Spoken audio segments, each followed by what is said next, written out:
me.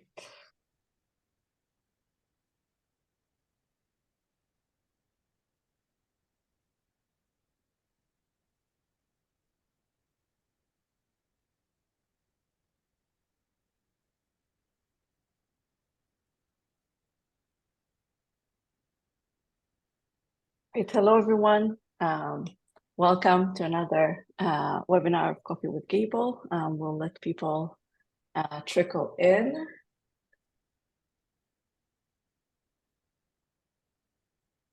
Hey, Lisa, can I ask a question for everyone here, just out of interest? Yeah.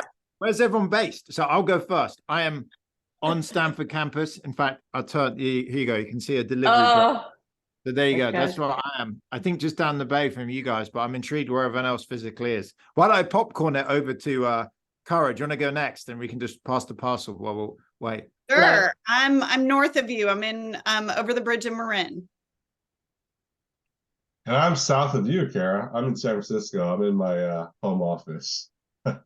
Trifecta. And I'm in San Francisco too, but I miss the Stanford campus so much. Yeah, maybe a bit less. It's all wet and mushy right now, but yeah. Either way, it's better than the weather in the south, so I feel like it's always a pleasant journey. We have LA.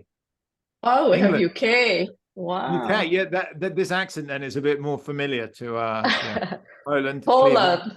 Oh, that's very cool. Quite a global mix here. Amsterdam. Yeah. This is the new amazing world of work with remote. This is what's incredible. If you did an event, all of us have been doing events for many years, but pre-pandemic, it was always local.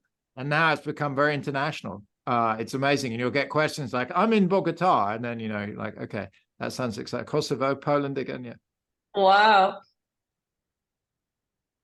Amazing. Okay. It's also what's a good time zone, actually. It's funny when you do these things, normally you didn't have to think about global, but being out, it's always the morning for Pacific. We live on the edge of the world. It seems like the other side is the Pacific. Just there's not much to the one side. So we're always very Even though I think like probably for Australia, it's a bit, it's the challenge, the challenging time. Yeah, that's right. Australia gets. It's always like you cannot win. You cannot win with. If anyone's in Australia, speak out. We'll be impressed that it's 3 a.m. for you. Definitely, definitely, they will be joining this panel. I think Perth would be the very worst. Yeah. Okay. Hey, Jeff. Let me share my screen. So just before we start, some housekeeping. This will be sent to all the attendees, this recording.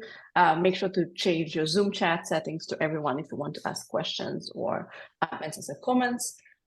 So let's dive right in to our incredible topic of modern workplace strategies. I'll let our great panel to introduce themselves. Let's start with Kara. Yeah, I'm Kara Brennan-Alamano. I am Chief People Officer at Lattice, and we are an HR management platform. And we are a remote first company, so happy to chat about that a little bit later. And I've been in HR for almost 25 years now and worked in a number of high growth technology companies and have been managing through how we think about our workplace and how we think about international and folks in different locations for a long time now. Happy to chat today. Sean. Hey everyone, I'm Sean Lee. I'm Director of Global Workplace Services at Okta. We're an identity management solutions company.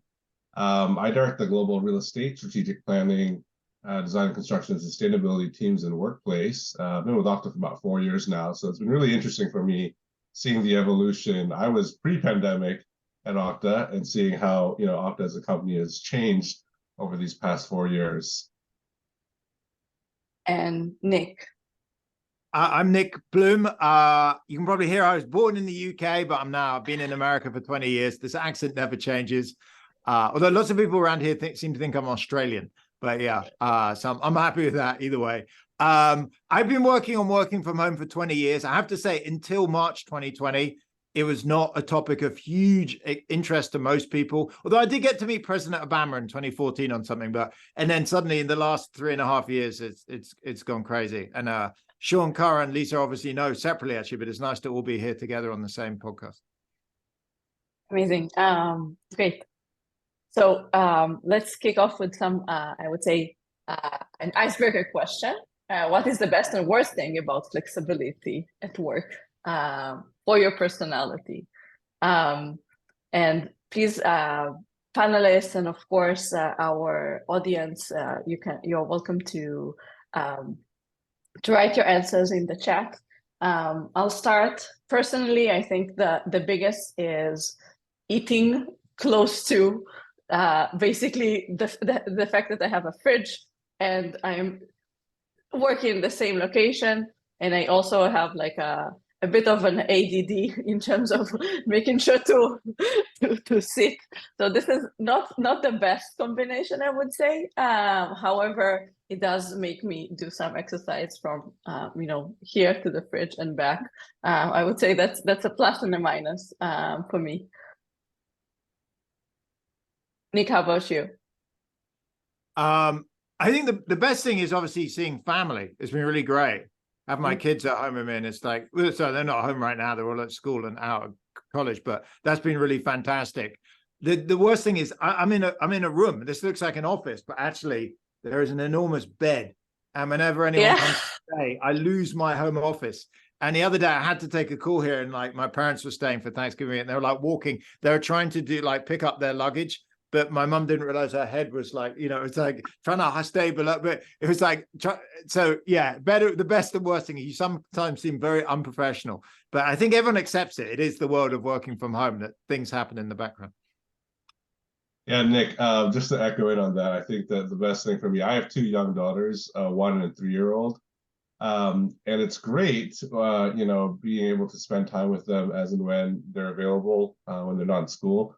But I will also say that one of the worst things is when they're sick or at home because the daycare is closed. My daughter will run into here because this is where we keep some of her toys when she's out of the toy rotation, and she'll come in and ask for her Paw Patrol while interrupting me on a webinar. So let's hope it doesn't happen today. She's in school. Work and life, right? All in the same place. For me, the best is actually that I have focused time, and I can manage that focused time in a way that makes sense for me. I feel like I actually do some of my best work in my office at home. And having worked in high growth companies for a long time, we're used to, in essence, being warehoused, right? With lots of noise and distractions. And that's just not something that my brain works well with. And the thing that I don't like about it is the fact that I don't get to be in that space with a bunch of other people and engage and have that kind of connection. Being on the HR side of things, that's something that I really value as a part of work. So I've had to find ways to really balance those pieces intentionally. Yeah, and also I want to echo Sean, because I also have 2 little girls and I have very similar situations. Yeah. Some of you may have seen them in calls, but it's definitely, every time we talk about Gabe, it's like, well, now you understand why you need Gable, basically, because of my 2 live examples in the call. So a little bit about Gable. We are the modern operating system for the modern workplace. We help companies manage their entire real estate portfolio under one roof, providing access to flexible spaces on demand globally, and also managing your existing offices. A little bit about what we have wanted to reveal here today, that we have done a workplace trend report, people, processes, and places, and found quite a lot of interesting insights that I would like to share with you today. You'll have it also as a leave behind. So one, which is very much aligned to what we talked about, is that flexibility is actually more important to employees than seeing colleagues in person. Just the ability to have flexibility, and flexibility can mean many different things, as we all know. So that's one insight that was, at least to me, very much aligned with what we see in companies that we work with. The second is what, to Kara's point, is also the need, an increased need of in-person collaboration that is growing more and more. And I would say the intentionality that is spread across how do you bring people together, not just by sitting together, sitting together and taking Zoom calls, but how do you make this intentional in that sense? Lastly, I would say is just where we see the most demand for employees to collaborate in person, some trends that you can see both in the US and globally that I think is very interesting to see, and interesting to hear from the audience if you see the same in terms of hotspots there. And I would like to kick this off to Nick to talk about the work from home research and some of the data that you've seen and some key takeaways. So Nick, take it away. Thanks very much, Lisa. It was great to see that they gave us the figures. I'm going to just do 3 slides. So one, super topical. I put this out yesterday because I kind of thought that everyone was we're discussing it, Kara, Sean, and Lisa and I before the call. I thought everyone was on the same page that work from home is here to stay. So I just put out this. We have our survey data, the census survey data, is also the swipe card data from Castle. They all show the same thing. Work from home is falling, 2020, 21, 22. People returning to the office. 2023, it's stable.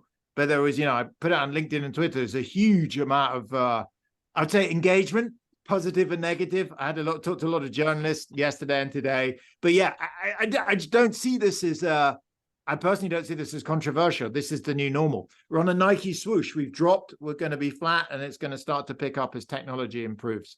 So this is, fact one. This is the new normal. It's been stable for most of 2023. Do you want to go to the next slide? Thanks. Yes. So this is a very, this is a bit Quentin Tarantino-like. Everything's connected up together to what Karen, a bit, Sean and Lisa, you were talking about earlier. When we survey people, we ask them, why do you want to come into the office? What are the benefits? When we ask them, why do you want to work from home? It's always, I don't want to commute and I like a bit more flexibility. This is the reverse. Why do you like coming into the office? And it's all about socializing and collaboration.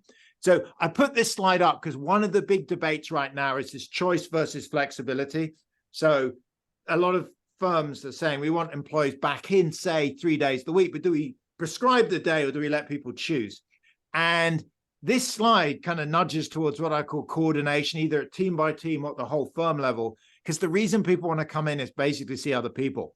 So there are 4 of us, and Kara's in on Monday, Lisa Tuesday, Sean Wednesday, I'm Thursday. People kind of complain that they come in and nobody's there. They're like, it's dead. And I spent all day on Zoom, and what's the point? And so this kind of thing, one thing I think that's important is to coordinate. I don't think it's that radical, by the way, because pre-pandemic, we were only in the office typically 50 hours, maybe Monday to Friday during the daytime. I don't know if anyone knows anyone in 2019 that was allowed to have their days in the office of Wednesday to Sunday, or was allowed to come in at 6 p.m. and stay to 3 a.m. It would be really weird. Like, I'd never heard of anyone. So I think post-pandemic, we're going to settle just into a core set of days. So that's fact one. I'm increasingly seeing a movement towards coordination around anchor days, not heavily enforced, but that's one theme. The other theme on the next slide, thanks, is Karen and I talked about this a while ago in a previous call, which actually I got from Marissa Mayer. I interviewed Marissa Mayer about what happened in Yahoo, and I think what she did in 2013 was actually correct. I think her PR department is where things went wrong, actually. But she basically said, and I've heard this over and over again, when people are in the office, you can kind of manage them, not perfectly by watching what they're doing. Are they at their desk typing away? When you walk by, is the screen on like Excel or Word, or is it on Netflix or Champions League? You can kind of tell. It's like 5 out of 10 management. It's not great, but you can survive managing people just by watching what they're doing. When they're at home, you've no idea what people are doing. And so you need a plan B, and the plan B is basically more systematic performance management. So that's definitely not surveillance, to be clear. It's not keystroke monitoring. That stuff's horrible. But it's like, Kara's my manager. She would say, Nick, here's your objectives. I want you to meet this stuff. I'm going to assess you.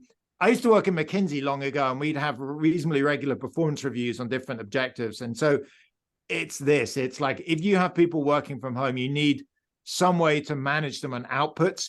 For them, it's also better, because if Kara's my manager, she can say to me, Nick, I want you to do this during the day. And I can think, look, I want to go pick my kid up from school or go to the dentist. I can spend that hour to do that. and then make up for it in the evening. There's not somebody kind of like watching everything I do. So that was the other. Wait, Nick, I think you'll agree with me. That's just better management, period, too, right? Like better management is managing to outputs and impact instead of monitoring.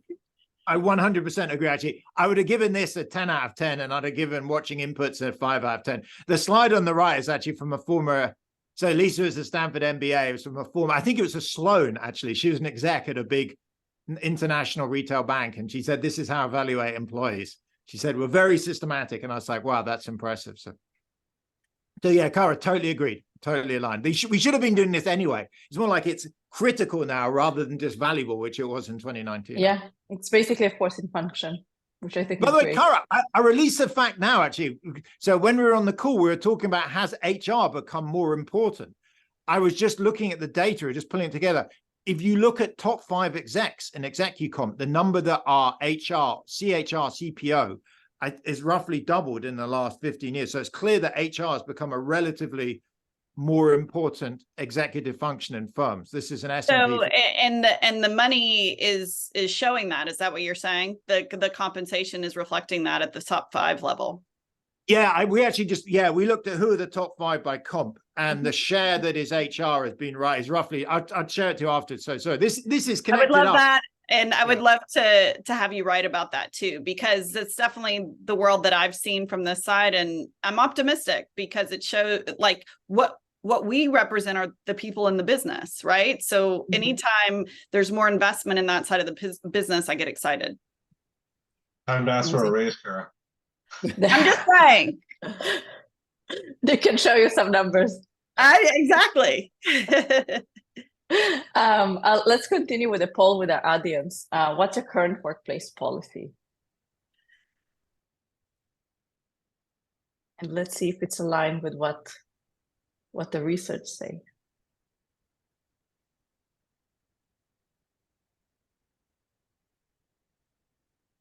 Let's close it.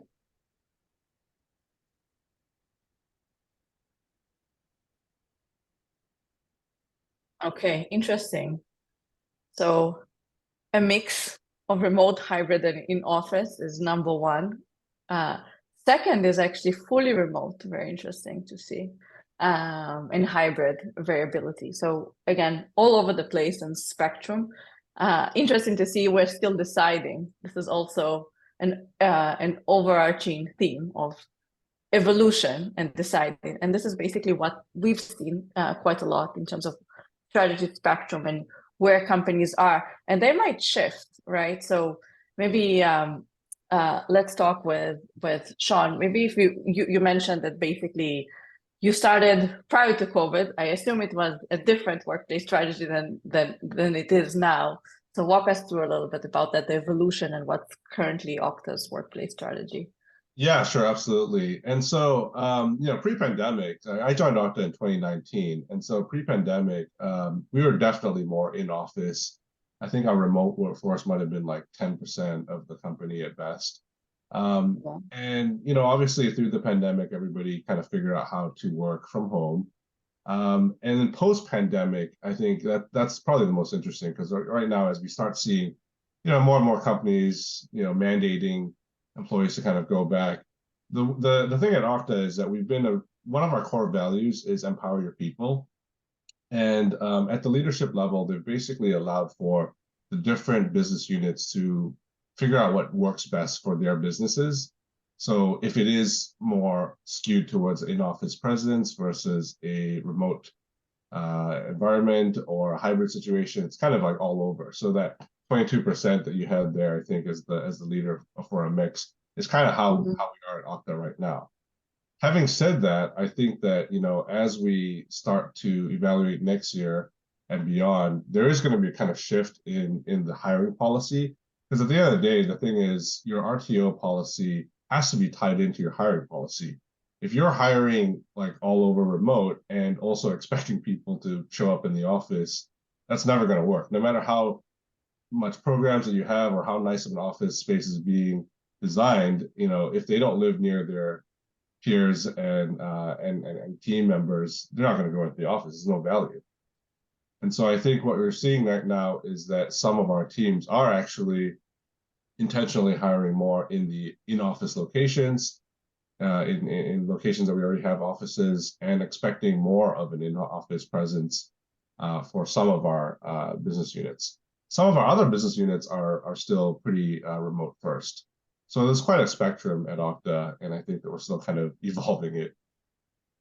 So that's interesting to hear that it's even internally, there is a spectrum and different business units have some autonomy effectively to decide and work with strategies to align. Carol, how about you? And I think would be great also to hear from the hiring perspective, right? From the HR side, how does this affect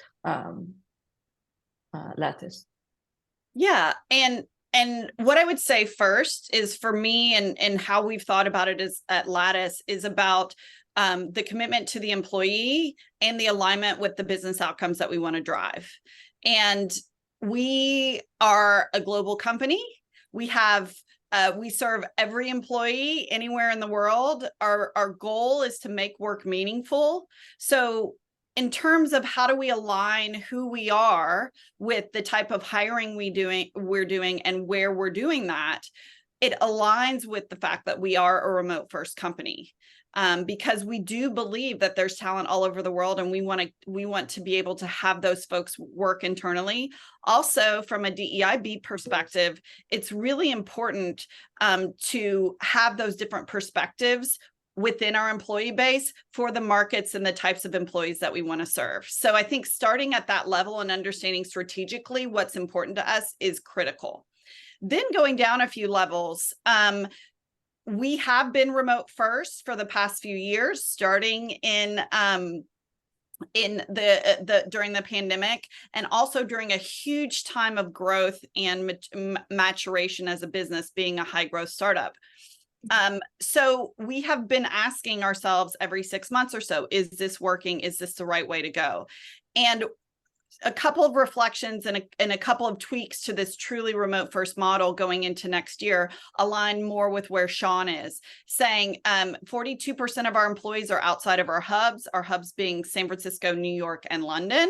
So recognizing that we have hired in places where coming into the office isn't an option for folks, yet we do have a very collaborative workforce and we want to drive that collaboration. So coming to planning for some of those in-person events and leveraging technology. Nick, you referenced, as the technology is improving, we're seeing people being able to operationalize this remote first or this remote environment better. We've definitely seen that. And part of this is that we build a platform that allows for performance management, that allows for goal setting, that allows for expectations.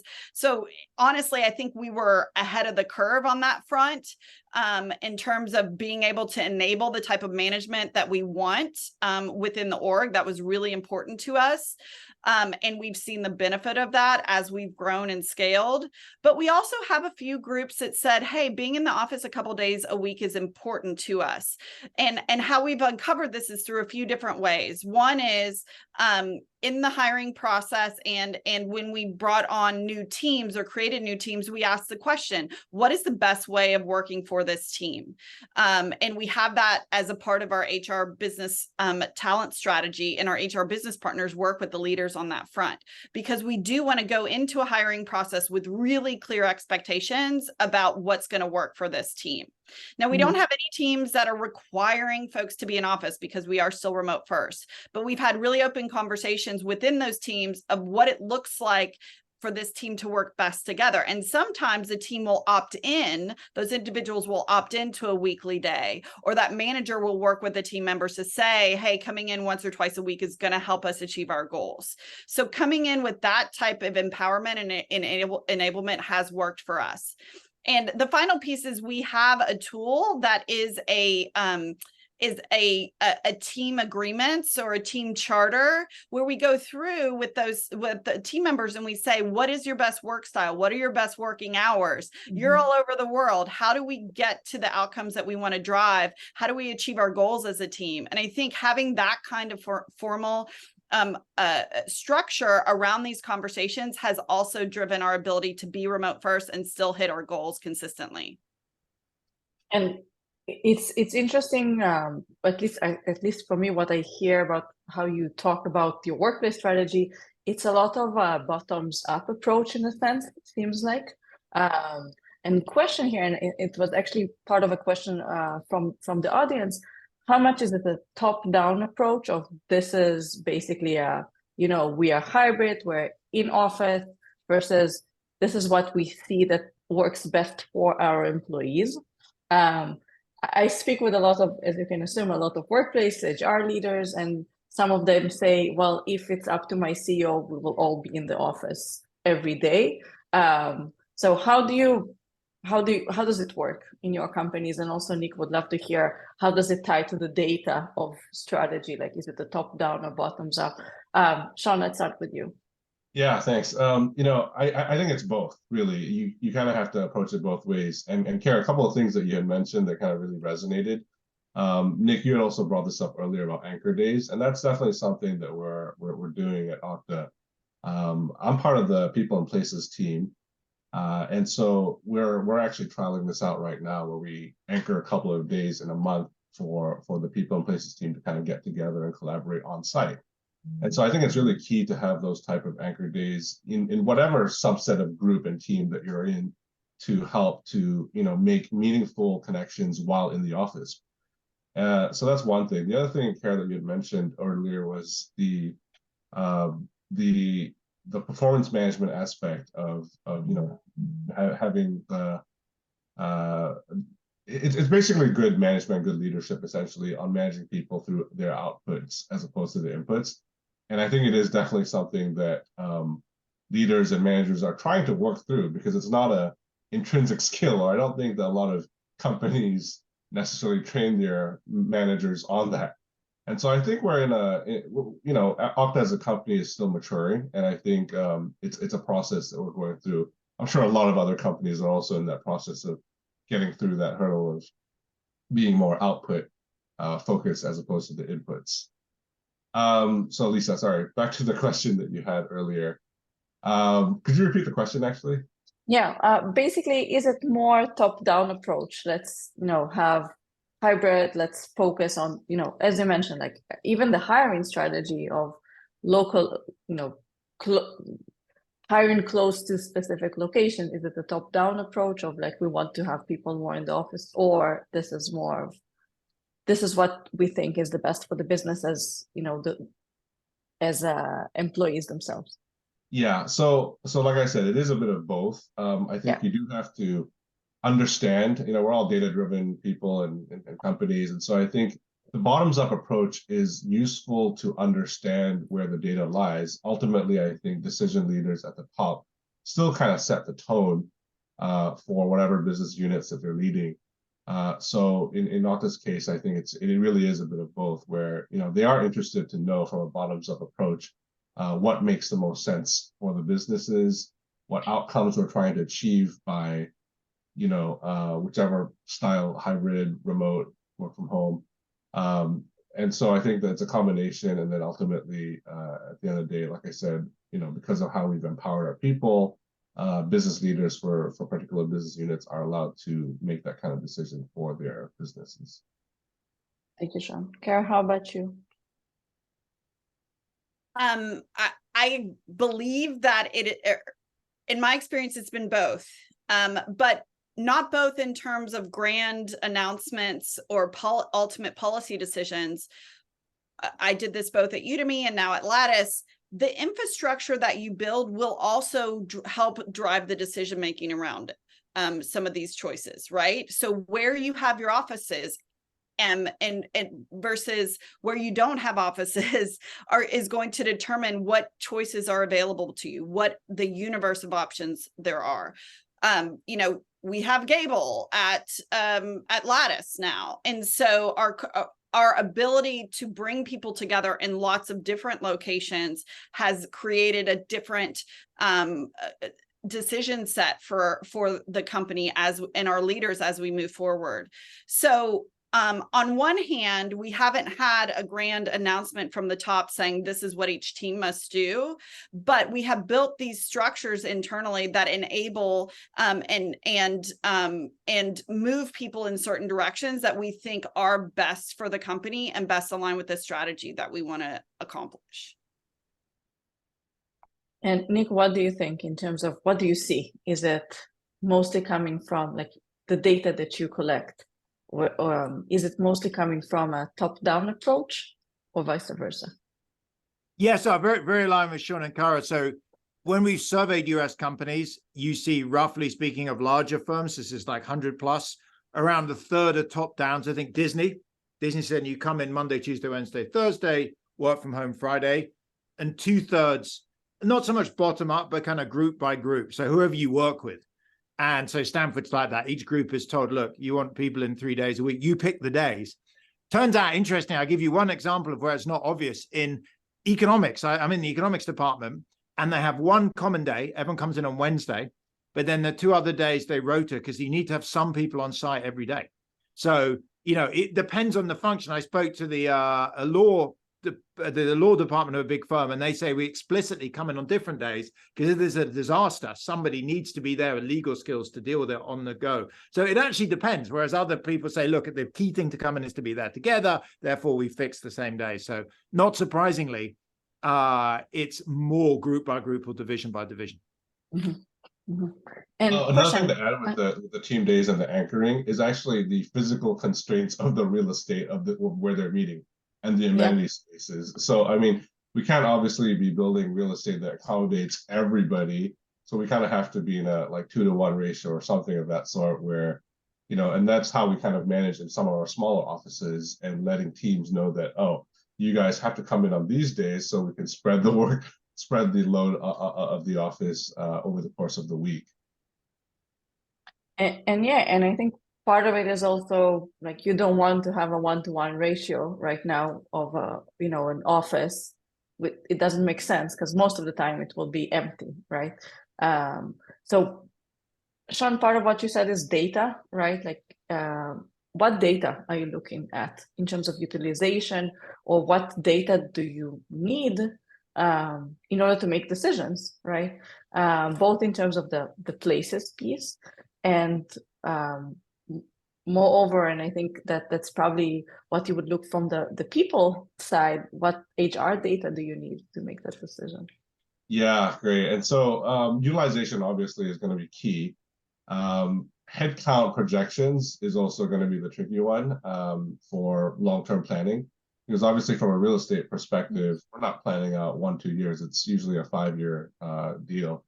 And so we do, but then the flip side is that the difficulty on the business side of it is having that type of projections, even up to 3 years out, I think is kind of challenging for a lot of business units. And so, but balancing that essentially on where our kind of overall headcount growth is going to be in a particular region or location, and then understanding the supply in that market. And essentially you do have to take a position. At the end of the day, you do have to take a position on what that, if you're going to be more conservative or aggressive on growth and the expectations of the type of, real estate that you're going to be needing in that space. Right now, I think with Okta, we are more aggressive in the sense that we're more optimistic about the future growth of the company. So I think we're comfortable as a company to have some space that is less utilized right now, but understanding that it will be filled up in the next couple of years. So I think there was a question in the chat. Sundar was asking about how you manage the peaks and valleys in the utilization of your real estate assets. Honestly, not easily. I think it's a challenge. It's a challenge because it's something that we're trying to philosophically figure out internally, and you have different parties having different opinions, right? From the CFO perspective, it's like, well, when they look at real estate, all they see are dollar signs going out the door, given how expensive it is in all the markets that we're operating in. But then from the employee experience perspective, understanding the value of why people are going to the office and how that impacts productivity and retention and things like that. Those are all things that we're still working out.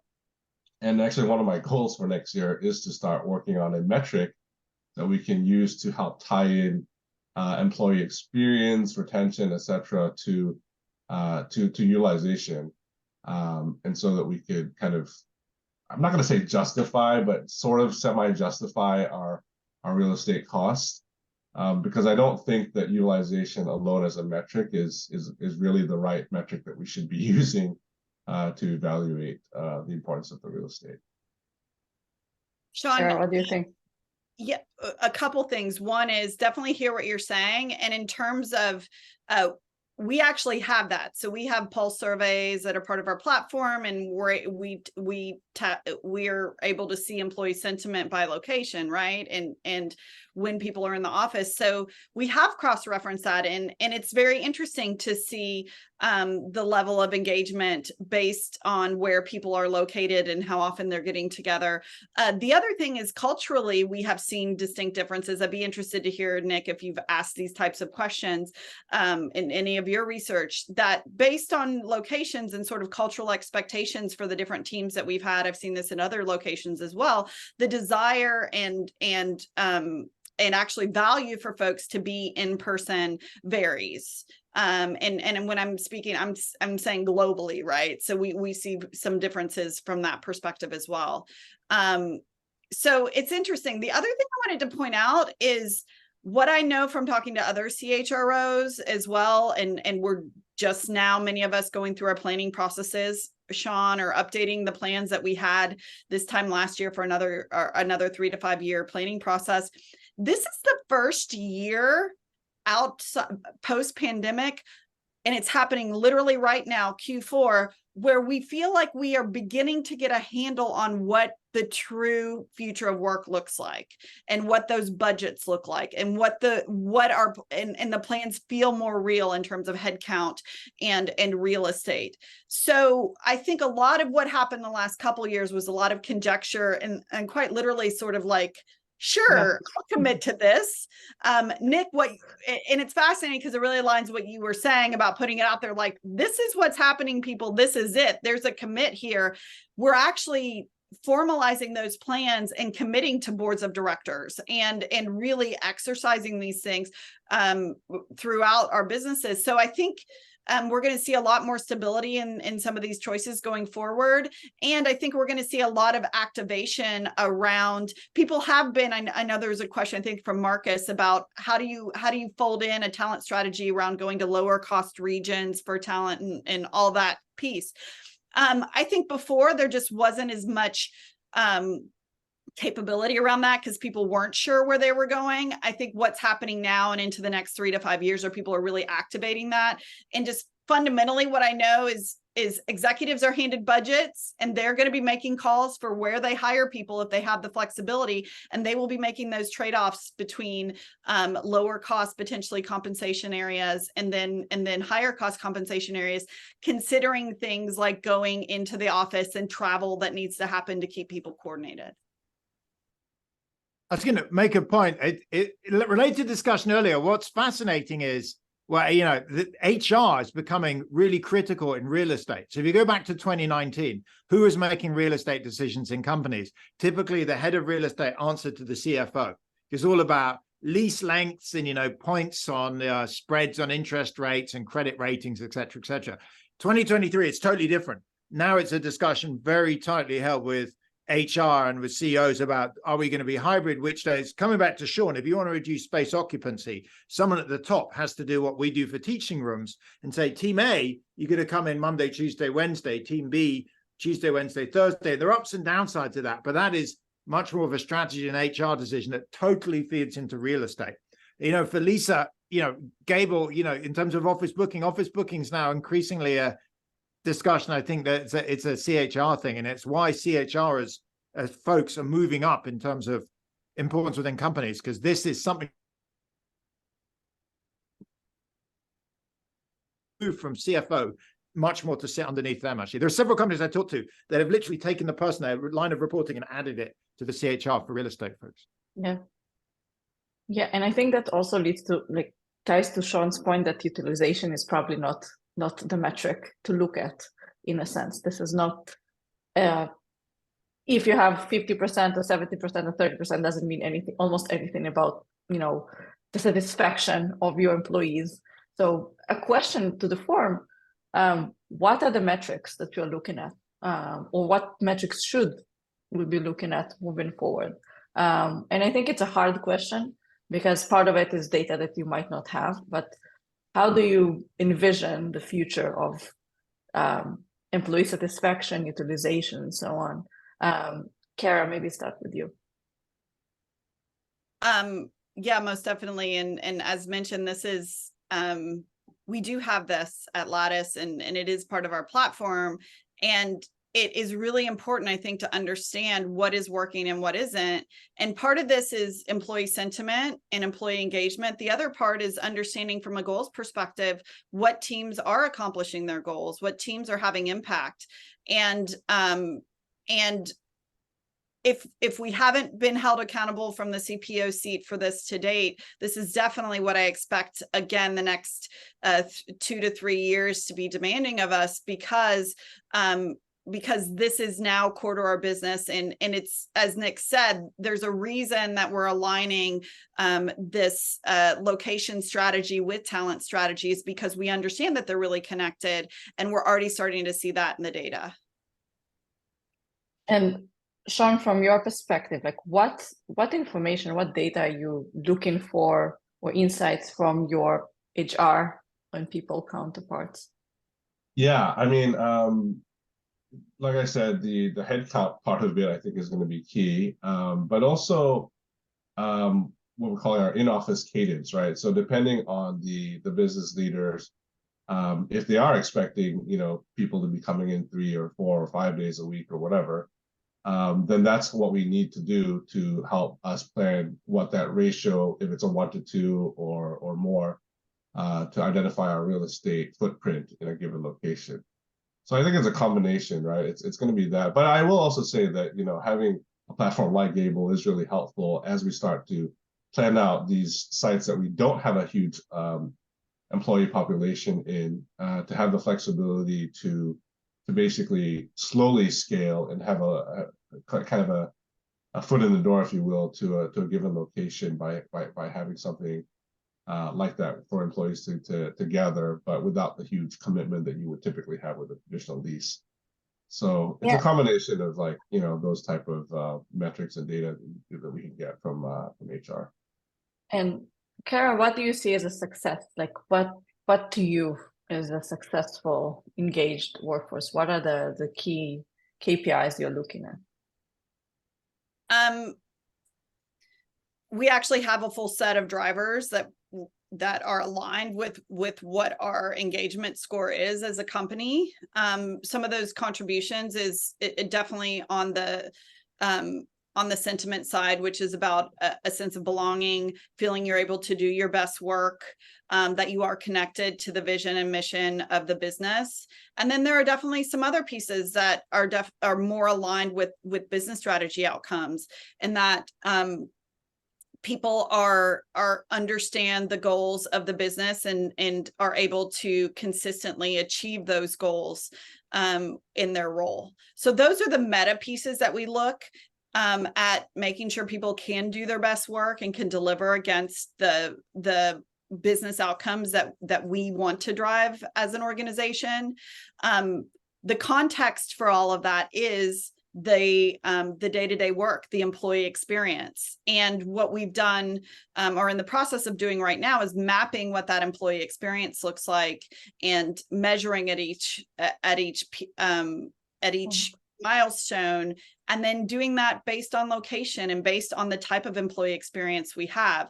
This is all work we're going to be doing going into next year. We are building these muscles, but I see this as what every HR group will be doing, and we will be able to look at the difference between groups that are high performing or highly engaged, and what that looks like in terms of how they've gotten there.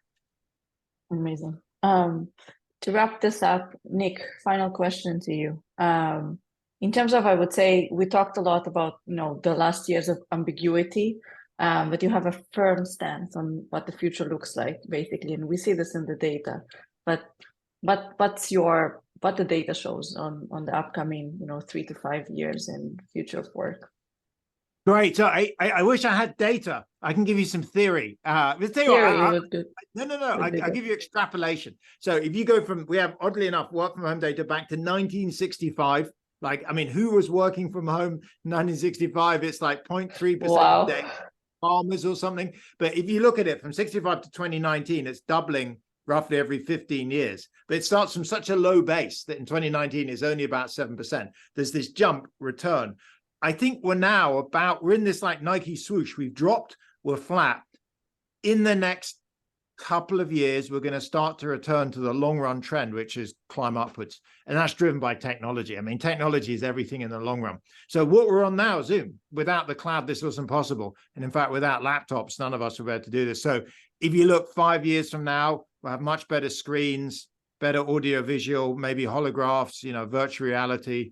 Internet will be fine. I mean, everything. Some of this stuff is unpredictable, actually. I was talking to the guy that founded Dropbox and was saying when he founded a company, it was aimed at techies because no one else had more than one laptop. But now we all use file sharing. I mean, it's totally essential. So 5 years from now, I think it's a safe bet that work from home levels will be higher, not massively higher. They're about 28% of days now. 5 years from now, there might be 30. 32, but it's not going to drop. So, coming back to what Cara was saying, we're now in a new normal, and I would plan. I think it's at this point, it's kind of end of 24 is going to look like end of 23. We're kind of in a stable phase with slow, gradual increase in growth going forward. Thank you, everyone, for joining us. Thank you, our amazing speakers, and see you next time in our next Coffee with Gable. Have a great rest of your day, evening, night, morning. Australia people, shout out. Thank you, everyone. Great. Thanks, everyone.